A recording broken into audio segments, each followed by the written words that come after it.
Hello বন্ধুরা, তোমরা কেমন আছো? আমি তোমাদের পূজা। আমি খুব ভালো আছি। তো তোমরা পুজোতে কেমন কাটাচ্ছ অবশ্যই কমেন্ট করে জানিও। তো আমি আর আমার বোন একটু বাজারে যাচ্ছি কেনাকাটা করতে। তোমাদের তো অনেকের পুজোর কেনাকাটা হয়ে গেছে, আমার সত্যিকারের বন্ধু বলতে এবার হয়নি। তো তাই একটু দেখি মানে ছোটোখাটো কিছু কেনা যায় কি না। তো তার জন্য আমরা বাজারে চলে গেছিলাম। আর এই প্যান্ডেলটা হচ্ছে আমাদের পাড়ার মধ্যে হয়েছে। তো ঠাকুরটা শেয়ার করতে পারিনি, কারণ আমরা টোটো করে যাচ্ছিলাম, কী করে শেয়ার করবো। তো আরেকটা প্যান্ডেল দেখাচ্ছি, দেখো এত সুন্দর। আর ওটা উপরে কী ঠাকুর দেওয়া আছে অবশ্যই কমেন্ট করে কিন্তু জানাবে। তো তারপরে আমরা চলে আসলাম বাজারে।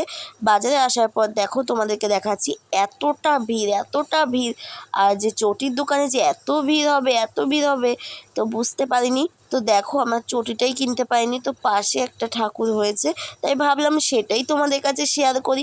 তো আমরাও দেখে নিলাম, তো তোমাদেরকেও দেখিয়ে নিলাম। আর যারা যারা আশানগর বাজারটা চেনো অবশ্যই ঠাকুরটা দেখে যেও। আর আজকের মিনি ব্লগটা একটুখানি যদি ভালো লাগে লাইক কমেন্ট শেয়ার করে দিও। টাটা বন্ধুরা।